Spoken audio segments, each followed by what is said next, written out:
look at it. I didn't have a lot of time to put together, I apologize. I thought we'd do a quick round of introductions for everybody, and then it has been a while since Wade was here. I thought it was actually midwinter, but no, it was late summer. Yeah, I think that's right. And so at that time, we were just really beginning the public campaign, and there's been a lot of city council agendas under the bridge since then, and we're at a very different place. There's been actually a lot of development in the last 2 weeks. So we thought we would fill you in. I appreciate that. You know, we had a long conversation in the late summer before the first time they postponed your hearing, right? That was supposed to be sometime post-Labor Day, right? And then got bumped out, and yeah, this is a lot of news. This is news. I can hardly wait. And then what we really want to do is to sort of take the chance of having Wade here to sort of talk out loud about what the next couple of months might look like. We had a strategy meeting, small turnout, but very quality discussion last Thursday? Wednesday. But there actually have been developments since then, which are sort of a hoot and a half. At the local level and the national level, which we can report on. So with that, let's just do a quick round of introductions. I'm Kyle Watkins, undergrad student. And say a word about what you're doing. What is your role in this great juggernaut known as the Vance Avenue Project? Right now, I've been in the process of making a comparison between the Vance Avenue project, the Vance Avenue plan, and the Heritage Trail slash massive TIF analysis slash Triangle Noir vision. It's not really, they call it a plan, but it's really a twofold thing. The Heritage Trail is not really a plan, it's more of a giant TIF analysis, whereas which builds on their Triangle Noir plan, their concept that they've had since the Harrington administration that they managed, that failed because of Hope 6 failure. So Kyle, we're going to do a citizen's guide to these two things, which succinctly present each one, and then you're going to do an independent critique of that, fully unempowered, fully critical. Let the chips fall where they may, including being critical of people sitting around this table who wrote one of these two things.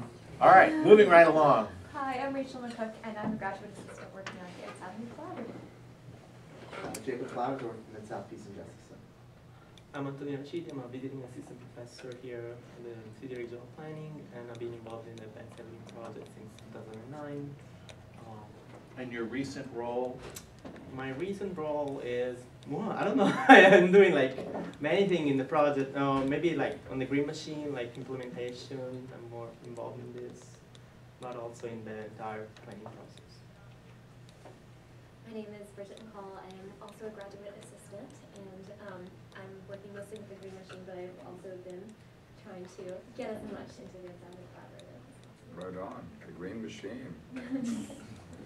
Hardly wait. Wade Rathke, Chief Organizer for Acorn International. Helper. Glad to be back again. Ken Reardon, City Regional Planning Faculty. David Westendorf, City Regional Planning Faculty. Jordan Exantis, graduate student, City Regional Planning. Not directly involved with Vance anymore, but first couple semesters I was working with the collaborative. Right.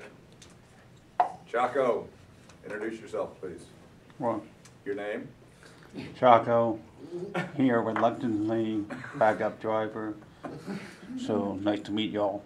Sounds like a promotion from the last time you were here. Well, that was two different things. We were technically on a family vacation. So this is more of a business It trip. all blends together. All right. Well, No matter what he says, he volunteered for this trip, so that's just for the record. okay, so I added a 0 before the A on the update, and so Wade had mentioned that at that time, the last time he came, we had been to the City Council.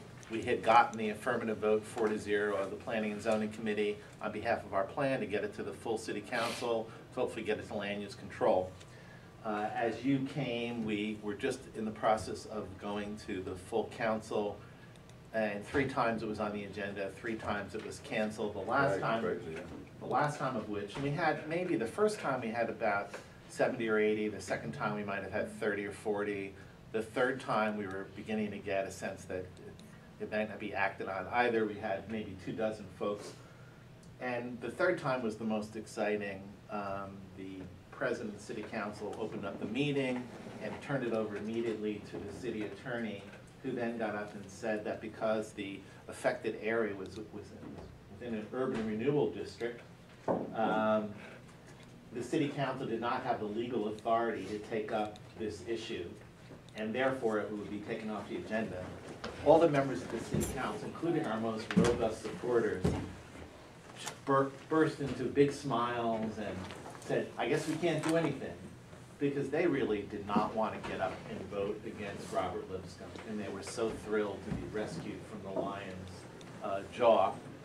We at that point asked the attorney, Mr. Wade, Alan Wade, for a copy of his opinion, which we thought he pulled out of his rear end, and he promised us that he would provide that, and that was 6 weeks ago. Yeah.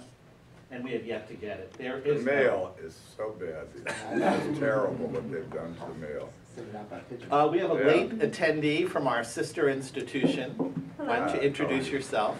I'm Pat Packers, I teach economics at Christian Brothers University. I'm really into sustainability, and so I think this fits in really well. Right on, You know, great. community, participation in decision making. Absolutely, great to have you. Pat and her husband also belong to St. Patrick's, the I know, troublemaking that's parish the of the Roman mothership for Catholic you, Church. right? So the council basically said, we can't deal with this. So at that point, we formally asked for a written opinion. We're still trying to seek that, but we haven't gotten it yet.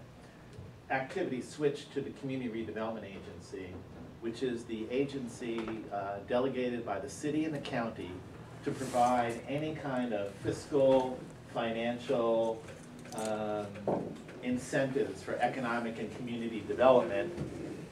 And it was there that the Housing Authority and the Housing and Community Development Agency decided to present their application for the funding mechanism for the Heritage Trail plan, which turns out to be a $102 million tax incremental financing plan, which, because they couldn't get an increment large enough to cover the cost by just doing the district boundaries around the actual original study area of the neighborhood, they redrew the TIF boundaries so that our TIF district now goes to Arkansas on the west, Mississippi on the south, East Avenue on the east, and someplace far north of the downtown. The critical thing is it includes all of downtown.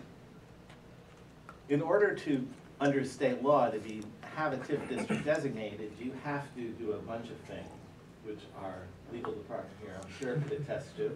Chris, law student, just won the Tennessee Bar Association's Outstanding Justice Award for graduate students. Here, here. We acknowledged him at our last meeting by giving him a copy of your book, which I Oh, promised there you go. that you would sign. Absolutely. I want you to know that Anything for justice. somebody did buy a copy of this book, so we just didn't steal it. And all right, so the city then goes to the Community Redevelopment Agency. They have never been rebuffed at this agency. And we showed up the first week with 2 or 3 of us as Robert Lipscomb's leading staff person gave out all copies of his plan. We then went around and gave out copies of our plan. And the staff for the Community Redevelopment Agency happens to be the Director of City Planning, Josh Whitehead, who's an adjunct in our department. And this is the best job he's ever had by far.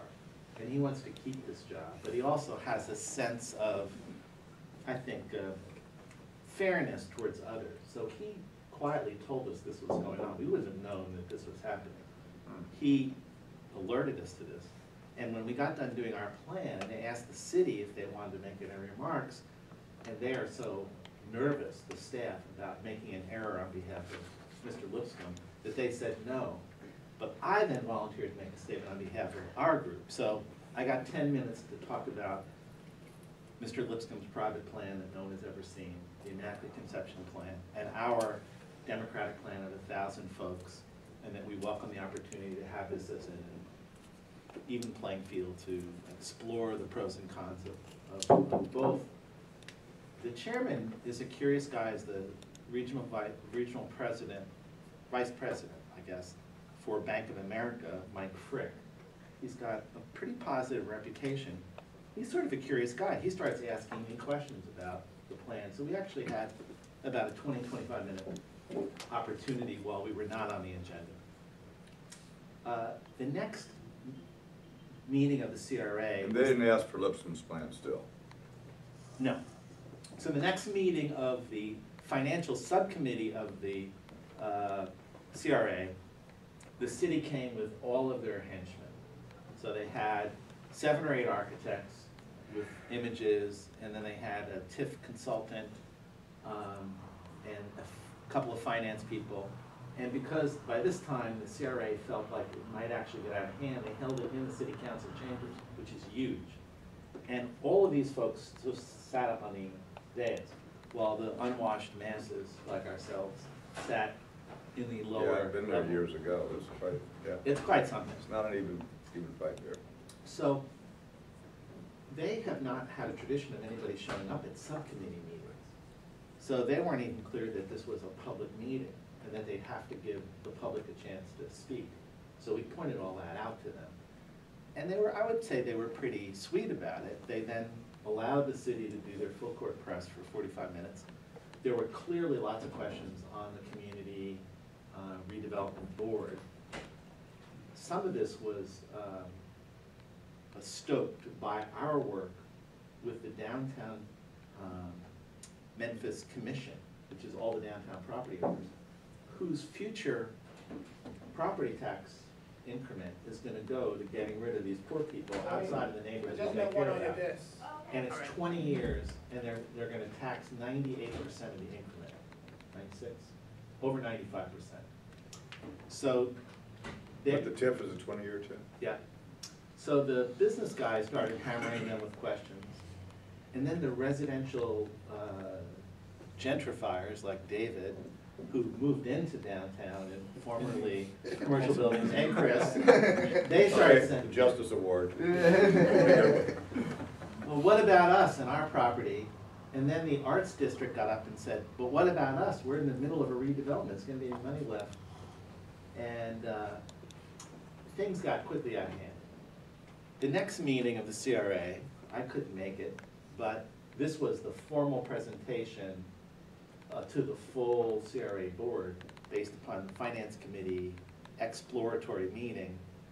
And David got up, made a statement, some of the downtown people got up, made a statement, and the chairman said, I don't even want to take this up until Robert Lipscomb goes back and has a real meeting with the community folks, because it's clear that we have two diametrically opposed things, and we shouldn't.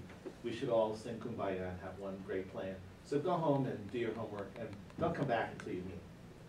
We immediately sent a letter to him, Robert Lipscomb, to the City Council, to the CRA board, saying, we are ready, willing, and able. Anytime, any place, people with open hearts, open minds can find common ground.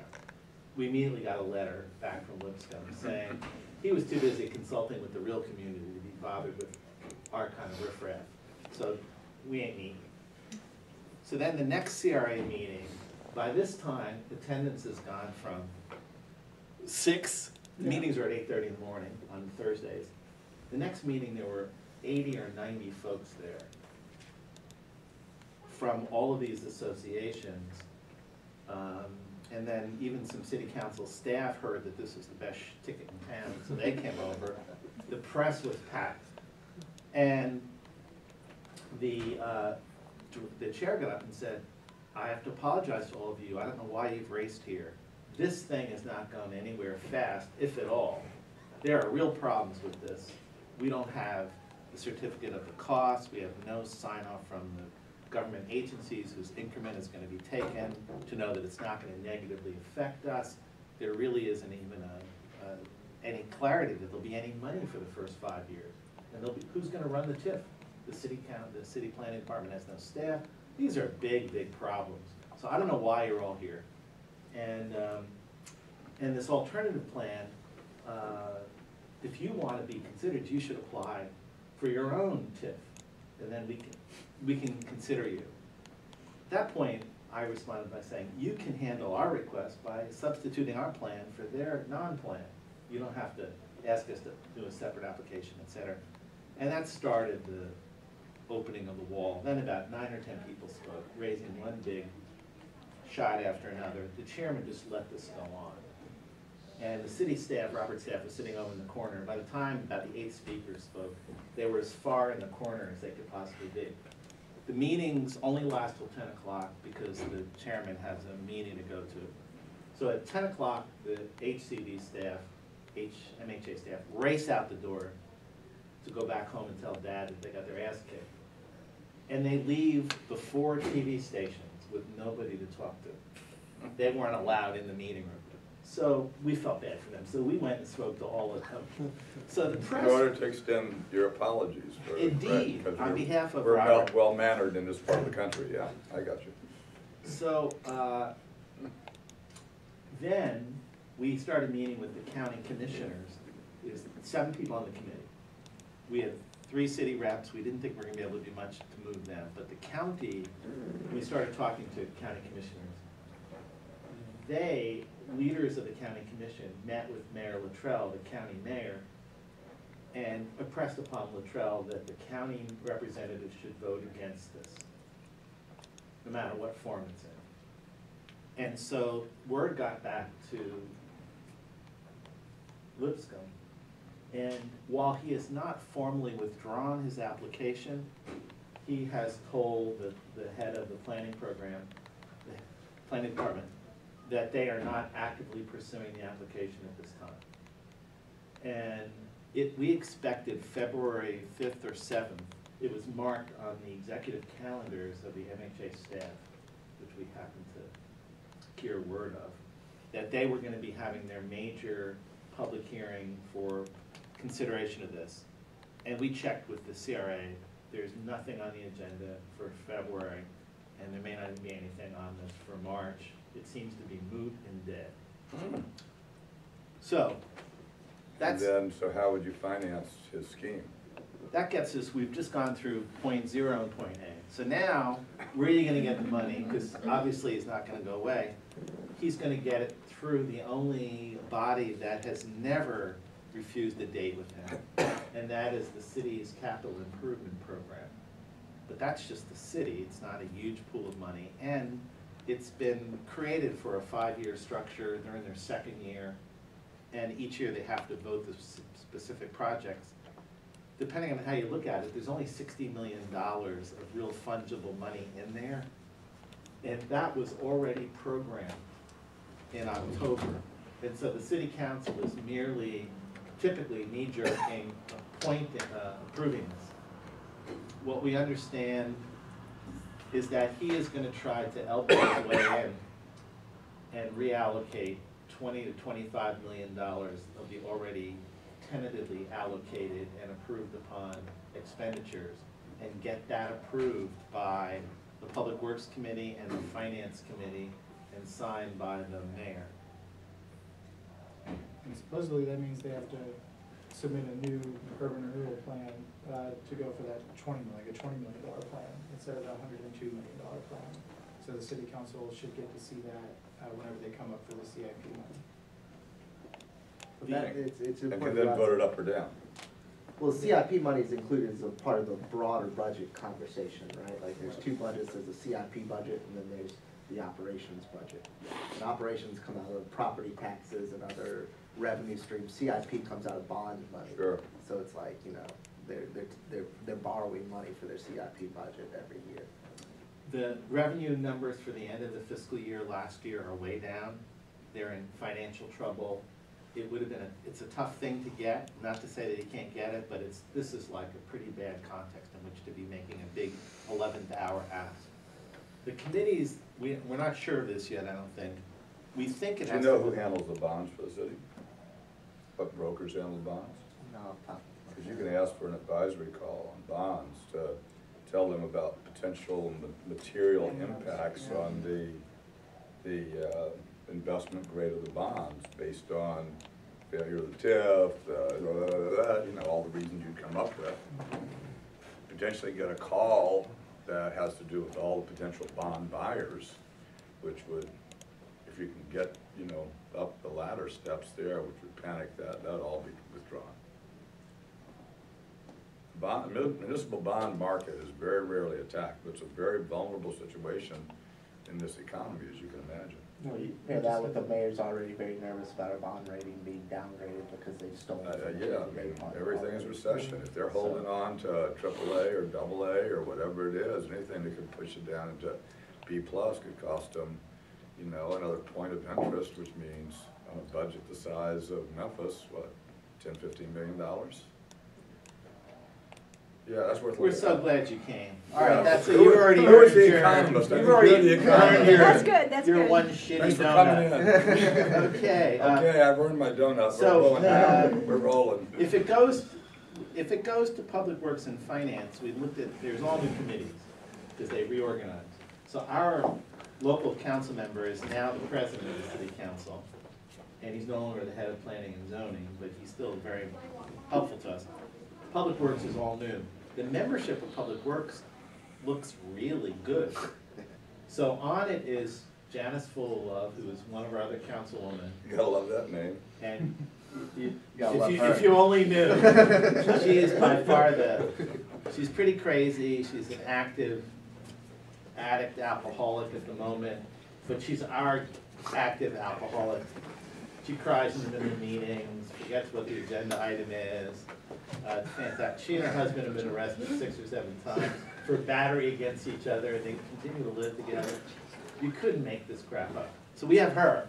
Big supporter of the cause. Right. Yeah, She's our So primary first, sponsor. That's really all the our- causes. That's right. And It's then either there us is, or counseling full-time, something like that, okay. and then there is Jim Strickland, who's been very helpful to us so far. And then Bill Boyd, who's an ancient Southern old boy, but he somehow fell in love with Laura and Rachel, took them to dinner, lunch. I didn't get taken. And we understand it's on a completely platonic basis. But anyway, he likes us. These Well, were- he likes them, okay, gotcha. And then, so 4 of the 5 committee members are friendly to us. The chair is not. I think it's Reed Hedgepeth, who's never seen a development project provided by Robert Lipscomb that he does not like. He's a developer. So we are now in the process of setting up individual meetings with members of the Public Works Committee and the Finance Committee to reinforce their appreciation for how much we oppose this. Okay. Then, way back when there was still ice on the Arctic and Antarctic snow caps, we provided an application, we submitted an application for National Historic Registry. Right. So lo and behold, the State Historical Commission deferred the decision on whether or not Foot Homes is historic to a local agency for which they have a contract to make these decisions. And the agency is the Memphis Housing Authority. So Robert Lipscomb's Historic You're Preservation. No, I'm not kidding. Yeah, that was such a good idea. That was my donut that time, okay. So this young fellow, Claude Siracusa, Claude, he provided an initial advisory that said, the city's leading historic preservation planner, Nancy Jane Baker, who we have students working with, is of the opinion it has no historical and cultural value. Their leading consultant who they use, Judith Johnson, also is this opinion. And then he cites 3 scholarly books. So we did something interesting. We checked with these people. So Nancy Jane Baker said she was never contacted, and that her opinion is that it has great historical and cultural value, and we are seeking a letter to that effect. Judith Johnson hasn't responded to us. We then had lunch with 2 of the 3 University of Memphis scholars, and they laughed. They said that their books had nothing to do with this question, that it was a complete fabrication, or as we say in Brooklyn, a facade, behind which they were hiding, and that they would provide us with letters to the opposite effect, that the buildings deserve it. And then we went ahead on a Friday, what else, the Thursday, what else did Kyle and I have to do to get out of working together on our project? We went and visited last Thursday the Shelby County Historical Commission, the agency responsible for providing advisories. We didn't know them from Adam. We got up, we got 10 minutes to talk. We gave them more than 10 minutes, but. But it wasn't an hour-long talk. Yeah. Right? Anyway, make a long story short, 18-1, they voted a resolution supporting the Vance Avenue plan and our request for a 106A review, which is fantastic. We didn't expect them to take any action. Emboldened by this, we decided to go to our local Memphis Heritage nonprofit historic preservation group, which said to us before, we love you, but don't ask us to take a position because we want to get money from Robert Lipscomb. Yeah, I remember that. So we went back and we said to June West, listen, there are a lot of people now who are with us. You can be with us, it's safe. We're no longer toxic. So she invited us to their board meeting 2 nights ago. And Tony and Antonio carried me out of the car. I could barely, and literally in 6 minutes, we presented the case. A lot of people around the table actually had City Hall contacts, and they voted unanimously to support our plan and a 106A review. One person abstained, and the very next morning at 8 o'clock, June West got a phone call from Robert Lipscomb, wanting to know what happened at the board meeting, why did they invite somebody like me to speak at it. So she called me to tell me that we had a leak in our side, because, you know, and I laughed. I said, no one even knew I was going. I said, you have a leak on your board. So we then thought about it. It's probably the chairman of the Landmarks Commission who then called our dean, who then called Robert, who then called us. So we now have 2 of the 3 historic preservation groups on record, and we're now getting these letters from academics. And we're going to refile the National Registry. They offered us a bone. They weren't going to designate a National Historic Value. They weren't going to hold a hearing. They weren't going to do a review. But they offered us an opportunity to apply for a historic marker in front of Benjamin Hook's house. We told them they could store their marker in a safe location. And then I would make one for it. Right. Then, while this is all going on, the royal we, Rachel has been on our behalf writing weekly and calling daily the mayor's office to get a meeting with the mayor, because we want to give him an opportunity to call the dogs off. So we couldn't get anywhere until this week. So 3 months later. We sent the letter, I guess, well, we started asking in November, on election day, actually. And What a coincidence. so we ended up writing a letter after having a strategy meeting just to put some more teeth in it, and then asked Councilman Ford just to say, we are gonna be a squeaky wheel, Ken's words, if you don't get this meeting. So we got a meeting. I don't know who did it, but it's February 25th. Oh, fantastic. So we have a newcomer, a colleague from Christian Brothers. Is this the most interesting meeting you've been to in the last hour? So introduce yourself. I'm Elizabeth Haig. I go by Libby. I'm a senior at CBU, and she's my professor. Excellent. So this is your last semester, I understand? Yes. Congratulations. And your major, your economics? International business. International business. Okay. So Libby's going to be helping us. We're going to figure out how in the next hour. So this is your first immersion. All right, so welcome, Libby. I'd like for you to do something about this globalization problem. See what I can do. Yeah, the semester. Get back to us in an hour. Yeah. It's out of control now. We'd like to- So looks like we have the meeting with the mayor. Obviously, it's a big deal. We got to get all the groups that have come on board, which And that's there's February 25th. a large number, and I view it sort of like John and Lewis going in to meet with FDR, you know, we'll come out in the hallway first and say that he's changed his mind and decided that Jacob is going to be the new HCD MHA commissioner. Couldn't pay me enough. So anyway, that's good. We've continued to get pretty Paid a good. lot. We've continued to get $1,000. pretty good press, and then recently we've been approached by various citizen Well, what groups. response did you get from your op-ed? They couldn't have been happy with that.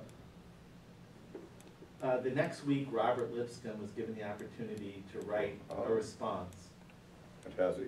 He did, and we didn't respond because, you know, we got our first shot at it. And I don't know if that had anything to do, but then we started getting contacts from citizen groups. The first of which was Tea Party. And you can imagine my initial response, being a good, wildly liberal Democrat, is that, you know, these people wouldn't even be walking erect. We'll be visiting them in a cave somewhere. Every absorbed stereotype of this group of people. So we go out to Perkins Pancake House. I brought David with me so that someone else could document Security. the primitive nature of these folks. They turned out to be delightful and well-informed and quite knowledgeable about municipal financing. I kept kidding them that I was a Democrat, and then finally 3 of them said that they were Democrats. And that the only reason they joined the Tea Party was that they thought that both the Democrats and Republicans at the local and state level were totally insane, and that they were just sick and tired of reading policy initiatives that, given the lean resources, made no sense. And we were wildly impressed. They were just all women, except for one guy. The guy was longtime state legislator Mike Cornell. Mike, he's a Tea Party? He has a Tea Party meeting? He has a relationship with them. He's been a liberal. Trying to get elected again. So anyway, their thing was they will come to every meeting that requires a turnout. They will get people to it. They seem to have a very good network. And then through Cornell, they said, we have contacts with the Republican leadership at the state. If you can find any handle where the state has any authority over TIF districts, redevelopment plans, any housing expenditure, we will work that. And the one thing they agreed to do was to meet with the governor, to press the governor to contact the Tennessee Historic Commission and say how interested he was in them doing a 106A review. I would just throw out there, just before we get to the end of this case, I have to leave, that we're coordinating a statewide grassroots lobby day on March the 12th, so we're getting 600 people from Knoxville, Chat, Middle Tennessee, Memphis, and Jackson up there, all grassroots community leaders. So if there's an issue that we can push on while we're there doing visits or whatnot, we'd be glad to. Great. What's that date again? March the 12th. And there's a sister group in Chat that's fighting the exact same battle with their public housing projects there, so it'll be very interesting to draw those connections. So I'm almost done here. So the Tea Party invited us to meet with them. We did have to buy our own dinner. Yeah, I thought that was, you know, we could have got a free lunch in Germantown, but we didn't. That's fiscally responsible. Anyway, then we got called.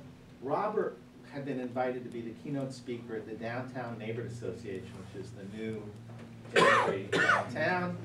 And we heard about this, so I called up the president, got her number, it wasn't listed, but we knew people and knew people. And she said, what phenomenal timing. We have a big meeting tonight on the Heritage Trail Plan, and Robert Lipscomb just canceled. Are you calling up to offer yourself as a speaker? And I said, well, I wish I could. I unfortunately have another engagement, but we'd love to come and present the counterpoint. She says, fine, you're on. So we are going next week, and I'm the celebrated speaker for the Downtown Neighborhood Association. They asked for bios, pictures, blah, blah, blah. They're gonna do a real blitz to get people there. She said there'll be a very good turnout, that there's a lot of interest in this. And then the Arts District asked us to speak on the same topic 2 weeks later. So we're gonna be before the 2 major residential groups downtown. Then in our course of meeting with county commissioners who have a dismal view of the city, and particularly of Robert Lipscomb, I think I can say that, the head of the Economic Development Subcommittee said, you still haven't gotten your hearing before a public body of these two plans side by side. We think that's really important in a democracy. We'd love to host a hearing and invite Robert Lipson to come and present his plan, and then invite you to come and present your plan. And we can have a full and open discussion, starting with members of the county commission, and then expanding it to everybody who's in the audience. And so, is it Michael Baser? Oh, Steve Basson. Steve, Yeah, Steve Baser. Like Steve laser. Baser, no, he told me, It's laser. Like Baser like laser. Yeah. I got it wrong 14 times on Friday, so, anyway, so he wants to hold a hearing. We thought maybe, we have to talk about this sometime in March perhaps. Okay. Why is the county so disenamored of Lipscomb? What's the backstory there? I think it's a long history of him pushing his agenda right over the needs of the county, right? So, But is it connected to resources, Jacob? I mean, has he gotten money they were trying to spend, or? well, I mean, he's drawn a lot of TIFs that have drawn. Siphoned off Yeah. their Okay. resource base. So I skipped over H. So last Friday, we called up all the HUD officials that we sent our packages to. And of course, none of them were available. So the head of the Choice Neighborhood Program, not available. The head of Public Housing, not available. The head of Fair Housing, not available. But then, late in the afternoon, I get a phone call from another office we'd sent it to, I'd forgotten, which was the office that handles applications for demolition. And this fellow's from the Chicago office, but he is from the Bronx. And I used the word schlep in the first minute. He says, you must be from New York. I said, how did you guess? He said, who says schlep? So, Who says schlep from Memphis? so he said, long story short, there is no application in to knock the buildings, foot homes down yet. It takes his office 180 days to review it. It's a technical review. The demolition is approved if the rehab costs are more than 57.41% of new construction costs. However, if the project. Okay, hold on a second, demo is approved, what's the percentage again? If it's gonna cost you more than 57% of the new construction number, it gets approved. Whether it has social value or not, that's their determination. He said, but if it's funded by a choice grant, he said, they don't go through our process. And I don't think they have figured out what their process is. And I said, that sounds a little odd. He said, I didn't say that, but I'm not disagreeing with you. So he then told me who is over the Choice Neighborhood Program, gave the name of a woman. He says, please call her. And he said, send me evidence. I'm gonna put in this file, it's a shared database, that there is, would you say widespread community opposition? I said, Yes, yes, I'd say that. widespread, virulent, aggressive, robust. I just went through my whole thesaurus. Anyway, so we're about ready to leave Friday night. Then I got a phone call from my former student who's chief counsel to Sean Donovan. And he said, I'm trying to reach you for a month. Don't you ever come to work any longer? So he got the mailing. He immediately went and spoke to Sean Donovan. Sean Donovan said, everything I've heard about the Memphis project is that it's our best goddamn project in this new Choice neighborhood. It's the model of participatory bottom-up, bottom-sideways planning. And so he said, when I explained to him that there appeared to be some problems, some flies in the Memphis ointment, Donovan's response was a short expletive with 4 letters. He says, go see the Director of Public and Indian Affairs Housing. So that person is over the Director of Choice Neighborhood Program. And he went in and said, I got this 5-page letter from a former professor of mine with lots of documentation. He had read all of it, everything we sent him. And he said, this looks really messy. So I'll just cut to the bottom line. He said that their executive committee's decision was to send a representative of the Secretary's office to Memphis this week to meet with Robert Lipscomb to strongly suggest that he agree to a quiet, informal, behind-the-scene, third-party mediation, so that there is a settlement that reflects the needs of both constituents. And how do you feel about that? The fact that it wouldn't be public, you couldn't claim that you did it. He said, we have no interest in that. We just want a just outcome. He says, what do you think the likelihood that he'll do it? I said, historically, it would be 0. But he just had the big shot across the bow. He couldn't get CRA money. And now, if somebody calls up and says, hi, I'm from Sean Diamond's office, most rational people would take that as another big shot across the bow. So I said, there may be a willingness for him to consider this. So then he asked me, was there anybody that was an obvious person who could facilitate the identification of a mutually acceptable mediator locally? And I said, well, that's a really good question. I hope we get to that. My first thought, if you needed to know right now, I would suggest Steve Cohen, who's our local congressman, who has a strong relationship with the administration and who the people in our neighborhood have high regard for. And he's very aware of this. He played a role in getting the grant. So I think it's in his self-interest. So they said, okay, we'll take that under advisement. Then they finally said, well, if he refuses to do it, what's your position? I said, well, we don't make positions on the basis of one person, but my sense is that if the question is relocate, demolish, and rebrand and gentrify with 15% of the people coming back, which is what your grant will do under Robert's scenario, or don't give them the money, it's very simple. Don't give them the goddamn money. Don't feed this machine. Rather, status quo is better than what the alternative is in terms of for the most vulnerable. So that was the end of the And how badly did you gather that they wanted the project to move forward? I think they would very much like this to move forward. It's a new effort. They do not want to see big political controversies on the new choice. They think they got out of the controversy business by rebranding it from Hope 6 to something else.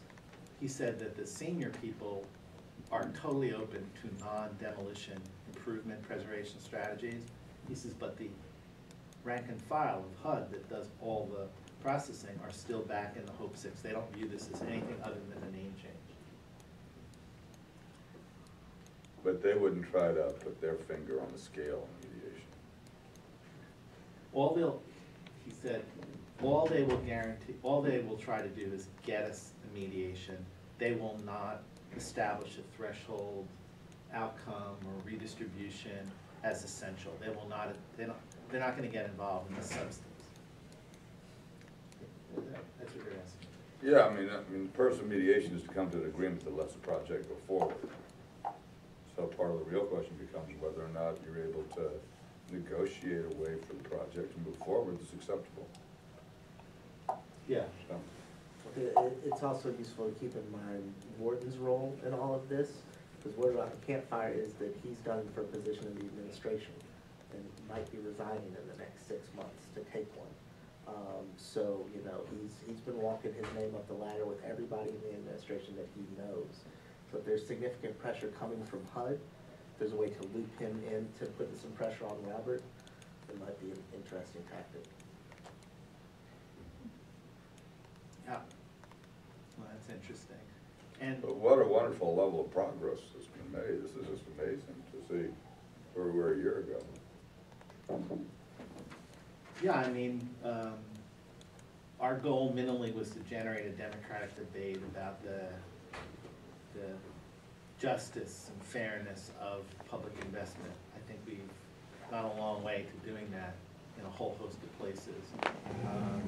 We were never really that optimistic about affecting the policy outcome, but we're at least in the game at this point. Well, and we already have affected the policy outcome, sounds like. Well, you know, it's always, talking to somebody on the phone is one thing, but, you know, the question is, what is the representation of the Secretary's office to Lipscomb? And so then he says, well, what can we expect to hear? So I went through all of that he's intensively outreaching to the community, and that there is a, you know, policy body and all that stuff.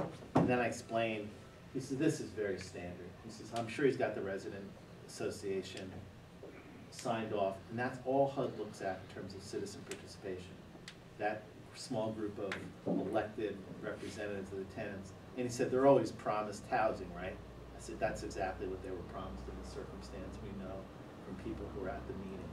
He says, yeah, unfortunately, we're still sort of strapped with that to a large degree in terms of how they act. Well, it seems like he's got a real problem just getting his money in the first place, much less getting his plan passed. So I mean, I see that you have, like, we had not done a broader budgetary coalition as a part of a future tactic. I mean, he's going to have to steal that CIP money from another project. So, so I think, you know, we didn't follow up on the ethics. We've been too busy. And then at the last meeting, the one big thing that came up, Laura brought it up, is that because it is integrated into the city budget process, and there was the beginnings of a sort of progressive presence around the budget between AFSCME and you guys and maybe others, that maybe we could reinforce that, make it part of that as well. In the short run, what we talked about at the last meeting was to try to continue to broaden the base, get more folks signing on the plan, do the one-on-one meetings with the council in preparation to the Public Works hearing meeting. Obviously, the mayor's meeting is important. Reverend Whalum, who's a major African-American civil rights family, religious figure, and he was also on the county school board, or the city school board, the integrated school board. He actually volunteered out of the woodwork to come and get involved because he thought it was such a tragedy that the church wasn't represented aside from St. Patrick's. So we have to make sure that meeting goes well. And then, you know, the County Economic Development Commission, Baser said he would do it. It's a lot of work. Do we need to do it? And then what would the broader budgetary campaign look like? I guess those are the things that are on the agenda. What did I miss? You were at the last meeting. No, I think this is everything. We talked about possibly trying to do a hearing like we would before the Economic Development Committee with the Downtown Neighborhood Association or South Main Association. But like we discussed last time, I think it'd be best to do it in front of a public body that's part of the local legislature. Isaac Himes, attorney, he's on the board with Mid-South Peace and Justice. He was asking if you and Rachel could get him the information for the ethics issue. And then I was just gonna ask how the talk about the mediation had gone last week, but you already updated on that, so that's everything I've got. What's the ethics issue? The various plans that have been drawn up for Claiborne and Foote are produced by a team of architects,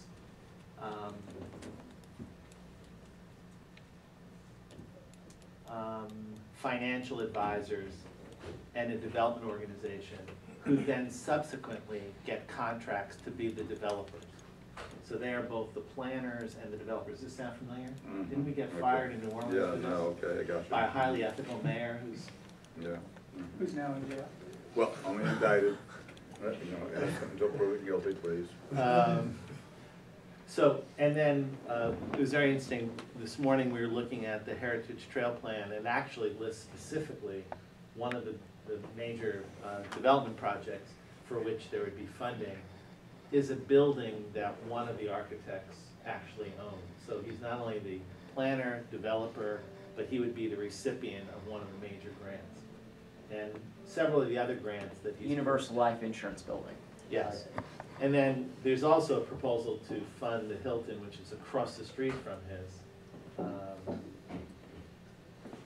Universal Life Insurance Building. So it seems multi-level, the ethics conflict. And is that a state body? It's brand new municipal. Mayor Wharton, who was the campaign director for two of Herndon's campaigns, and Herndon now is viewed as a highly compromised figure, needed to do something to distance himself from the halo effects of Herndon's corruption. And so he ran on setting up an independent, strong independent ethics body. There's a former circuit court judge who's the head of the panel, and there's 6 citizens, all of whom have good reputations.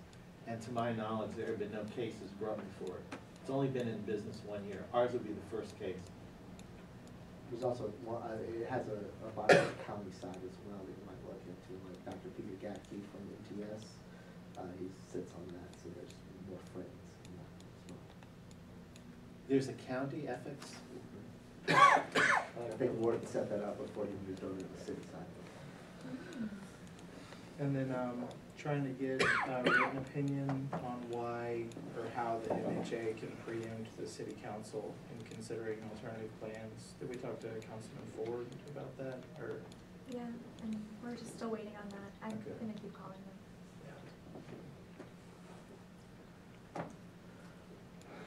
And we did already ask the county commission for a hearing, actually. So that's But moved. they have to ask the chair, so it hasn't.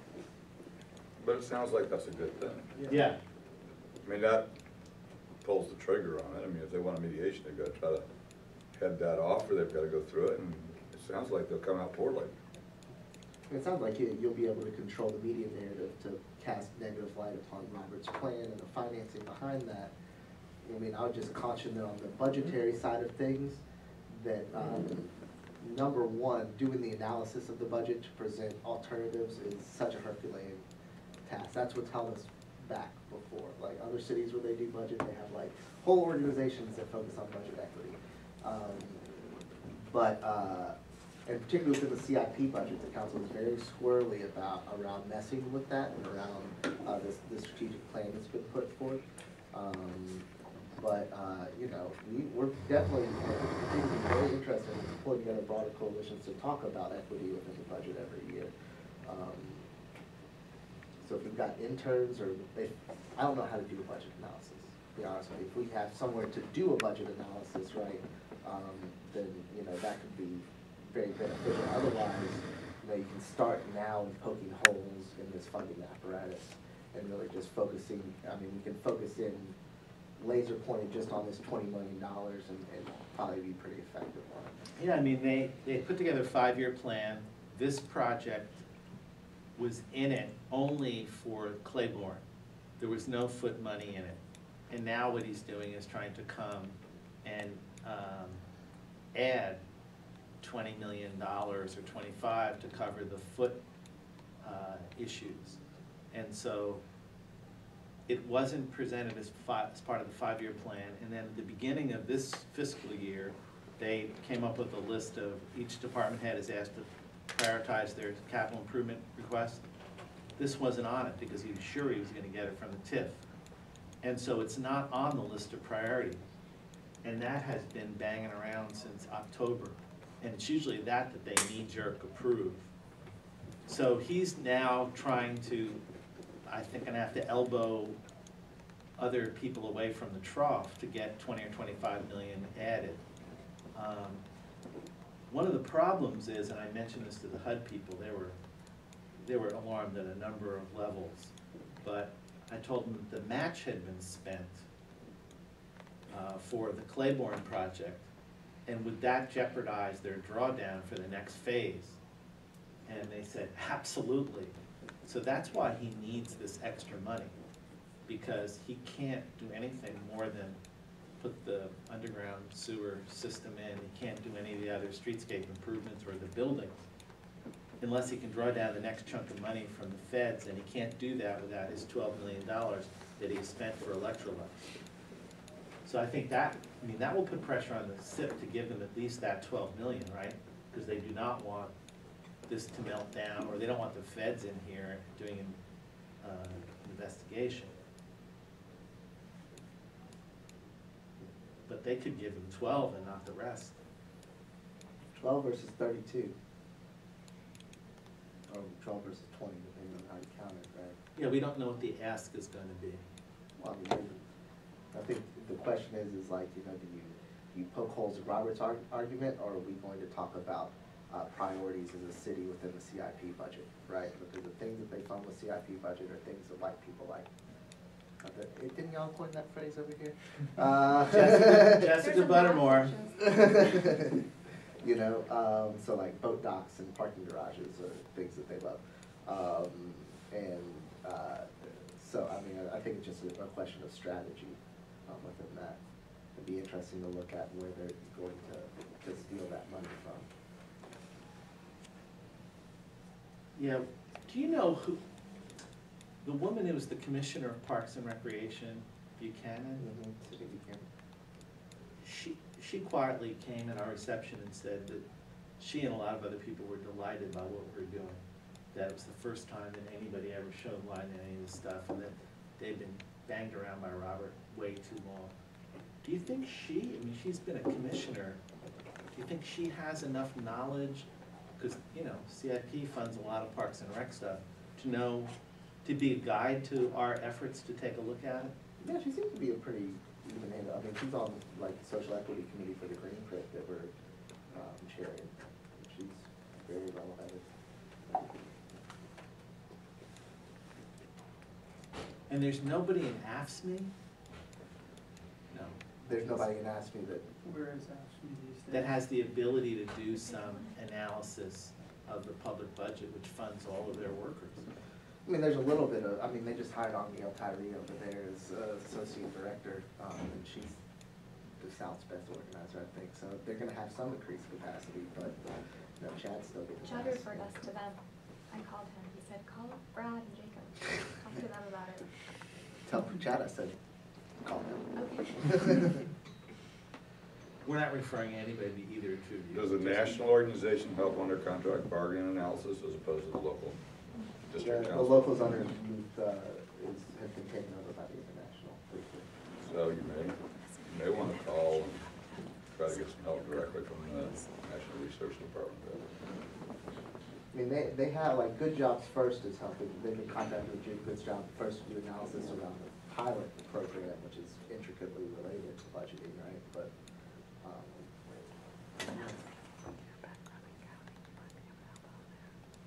Well, I wonder, do you know anybody in the business school that might do public finance? We'll look into that.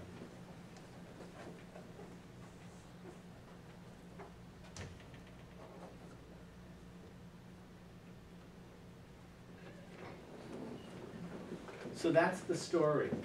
We're gonna go after the individual members of city council, go after the city council capital improvement budget hearing process, try to do as much publicity around that, then move from that to the county offer of the public hearing. I don't think they'll show up. Can they screen it? It's hard for them not to show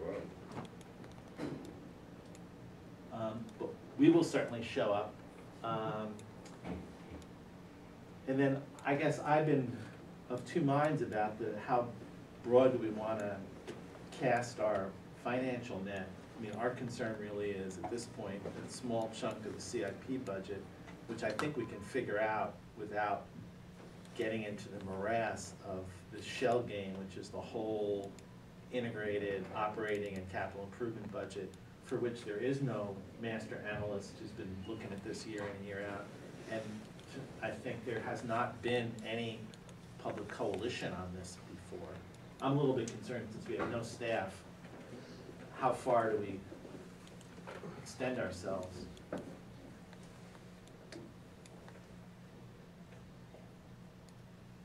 Do you know who from Good Jobs First is helping on that?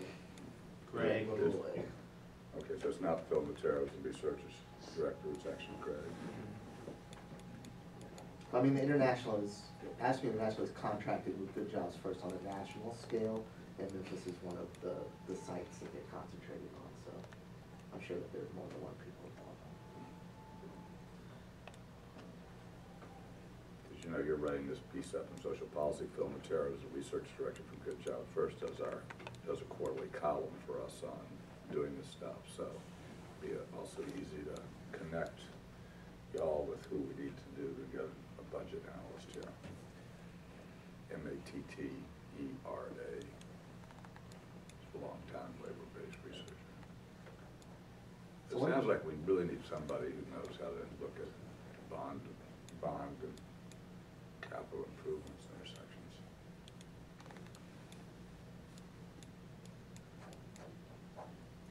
There's one friend I have out on the West Coast.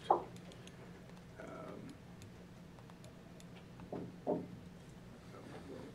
see if we can figure it out. Let's see what we can get. And when do we need to know that? How quickly do I we think need to it's look at all that? April is when they normally hold the, That's our budget here, it's in April.